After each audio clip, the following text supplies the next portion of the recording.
Hello students, good morning. कल हम लोग पढ़े थे types of source of light. आज हम इससे आगे बढ़ रहे हैं। तो पहला टॉपिक आज का होगा इंसिडेंट रेज, मीन्स आपतित किरण। देखिए ये है क्या, आपका सोर्स ऑफ लाइट सन हो गया, प्लेन सरफेस है। सोर्स ऑफ लाइट से एक रेज ऑफ लाइट आप इमिट करते हैं कहाँ पे? प्लेन सरफेस पे। तो इस रेज का नाम क्या हो जाता है? Incident raise. क्लियर? अब है आपका रिफ्लेक्टेड रेज, परावर्तित किरण। तो देखिए ये प्लेन सरफेस है, सोर्स ऑफ लाइट से रेज ऑफ लाइट को इंसिडेंट कराया और पुनः इसी माध्यम में, क्योंकि इधर पॉलिश्ड है तो इस एरिया में रेज ऑफ लाइट आपका नहीं जाएगा आगे। तो इसी बाउंस करने के बाद उसी माध्यम में जब यह रिटर्न कर जाता है तो इसका नाम हो जाता है reflected raise. Coming from source of light and bounces at a plane, after then it return back in the same medium, then that rays of light is called reflected rays. Next आपका topic है normal. तो आप देख चुके हो, this is called incident raise, reflected raise, it is called normal. Means perpendicular line drawn between incident rays and reflected rays is called normal. Clear? अब है angle of incidence, मतलब हुआ आपतन कोण। तो देखो नॉर्मल और इंसिडेंट रेज के बीच में जो कोण बनेगा उसी को हम लोग कहेंगे एंगल ऑफ इंसिडेंस। ठीक है, जिसको हम लोग डिनोट करते हैं आई से। तो an angle between incident rays and normal is called angle of incidence, it is denoted by I. अब है एंगल ऑफ रिफ्लेक्शन। तो ये आपका नॉर्मल हुआ और रिफ्लेक्टेड रेज हुआ, तो एंगल नॉर्मल और रिफ्लेक्टेड रेज के बीच में जो बनेगा उसी एंगल को हम लोग करते हैं एंगल ऑफ रिफ्लेक्शन। अब एक अगला टॉपिक आपका आता है ग्लांस एंगल ऑफ इंसिडेंस। इसको समझ लीजिए, ये आपका इंसिडेंट रेज है, इंसिडेंट रेज है और ये प्लेन सरफेस है। इसके बीच में जो कोण बनेगा उसी को हम लोग कहते हैं ग्लांस एंगल ऑफ इंसिडेंस, इसको आईजी से शो करते हैं। अब अगला टॉपिक होता है इसका ग्लांस एंगल ऑफ रिफ्लेक्शन। तो ग्लांस एंगल ऑफ रिफ्लेक्शन क्या होता है? रिफ्लेक्टेड रेज, ये आपको रिफ्लेक्टेड रेज है, प्लेन सरफेस है, इसके बीच में जो एंगल बनेगा इसी को हम लोग कहते हैं ग्लांस एंगल ऑफ रिफ्लेक्शन, इसको आरजी से डिनोट करते हैं। अब सबको एक कंबाइंड फिगर ले लेते हैं हम लोग। देखिए ये हो गया इंसिडेंट रेज जो आपको बता दिया गया है,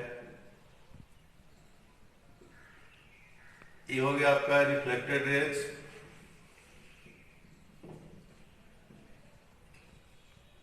ये हो गया आपका नॉर्मल, इसको आई से, इसको आर से। ये angle of incidence, angle of reflection, ये ग्लांस एंगल ऑफ रिफ्लेक्शन, ये ग्लांस एंगल ऑफ इंसिडेंस हो गया। ये क्या हो गया? आपका प्लेन सरफेस हो गया। क्लियर?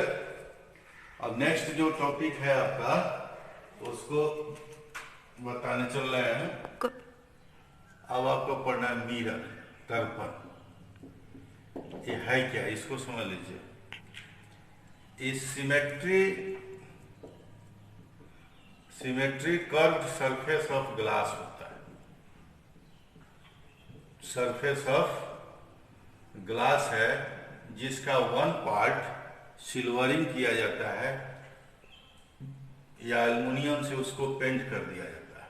तो सिमेट्रिक पार्ट ऑफ ग्लास, कांच के सममिति वक्र को हम लोग दर्पण कहते हैं। मतलब हुआ कि सिमेट्रिक कर्व मीन्स हुआ कि हर एक जगह उसका थिकनेस इक्वल होना चाहिए, इसी को हम लोग मिरर कहते हैं। वन साइड इसका क्या होता है, पॉलिश्ड होता है, सिल्वरिंग किया जाएगा या एल्युमिनियम से पेंट्रेट कर देते हैं, इसको हम लोग मिरर कहते हैं। मिरर का टाइप्स पहले तो हमको समझना होगा कि रिफ्लेक्टिंग सरफेस क्या है। व्हाट इज रिफ्लेक्टिंग सरफेस, तो समझना है। तो देखिए, मान लीजिए ये क्या हुआ, पॉलिश्ड एरिया है।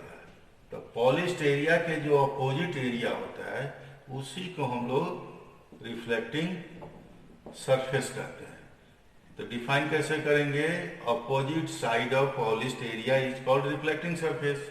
या दूसरे रूप से आप कह सकते हो कि जब रेज ऑफ लाइट को लाएंगे, जिस सरफेस से वह रिफ्लेक्ट हो जाएगा या रिफ्रैक्टिंग होगा, उस सरफेस का नाम रिफ्लेक्टिंग सरफेस होगा। क्लियर हो गया। अब है spherical mirror.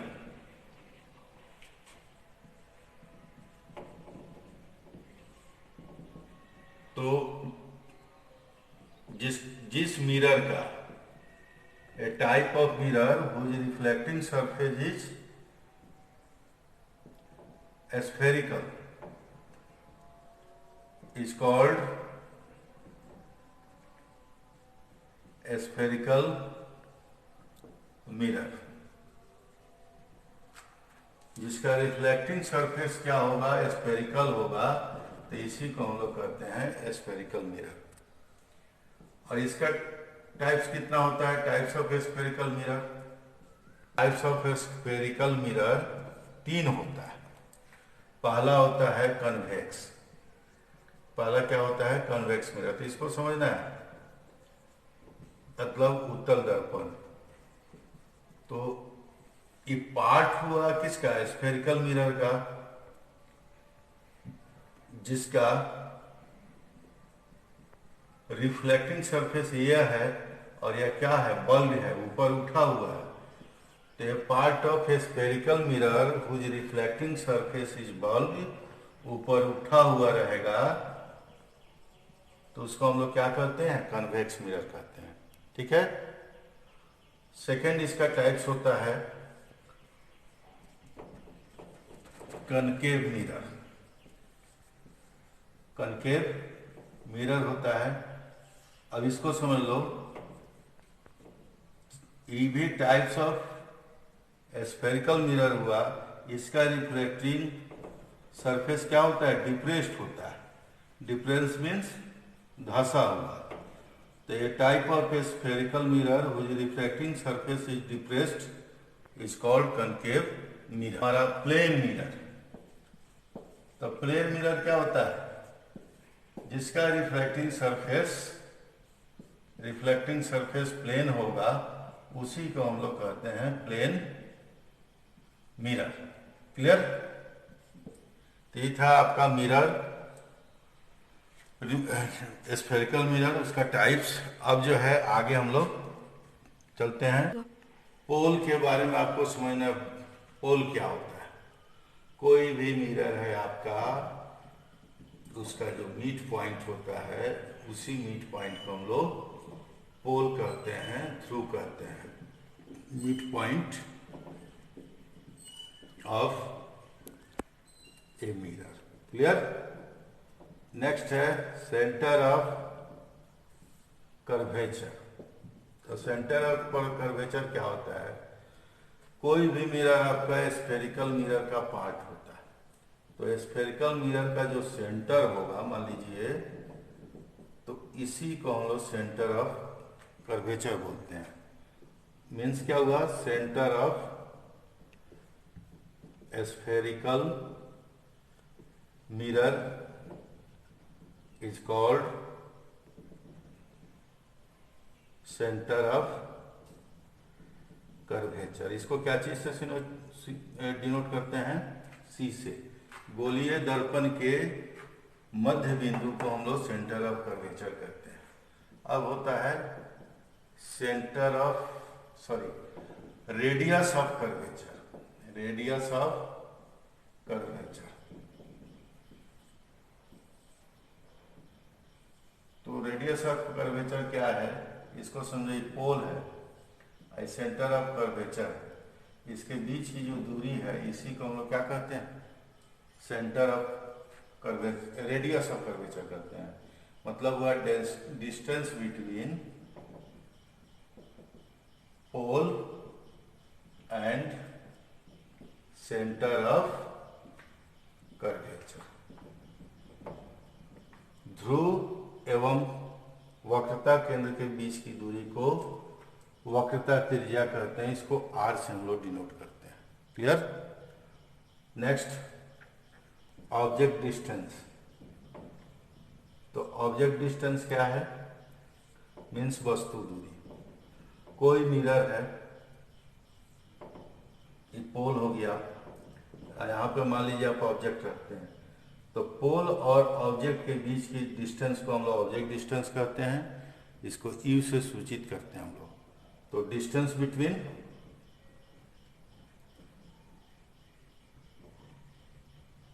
Pole and an object is called object distance.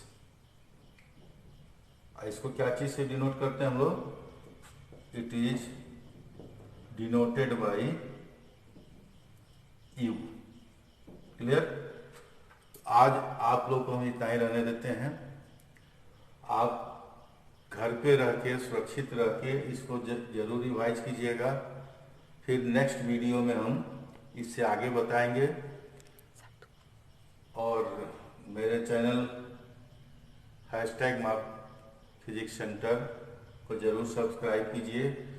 और जितने भी मेरे विद्यार्थी हैं जो जान रहे हैं कि यूट्यूब पर पढ़ाई हो रही है, अपने दोस्तों को भी बताएं कि बहुत सारे हमारे विद्यार्थी को ये पता नहीं है कि यूट्यूब पर माफ फिजिक्स सेंटर चैनल की पढ़ाई शुरू हो गई है। तो आप लोग बताने का कृपा करेंगे। बहुत ऐसे विद्यार्थी हैं जिनके पास मोबाइल भी नहीं है, तो उनके लिए भी मैं बहुत चिंतित हूँ। खैर, लॉकडाउन खत्म होने के बाद मेरे पास बहुत सारा ट्रिक्स है जिससे हम लोग को सिलेबस खत्म करने की चिंता नहीं रहेगी। हम लोग सिलेबस को आसानी से कंप्लीट कर लेंगे। और आप लोग तत्काल एनसीईआरटी बुक का सेल्फ स्टडी पर ज़्यादा ध्यान देंगे। वीडियो पसंद आए तो लाइक करेंगे, नहीं आएगा तो अनलाइक भी करेंगे। Thank you.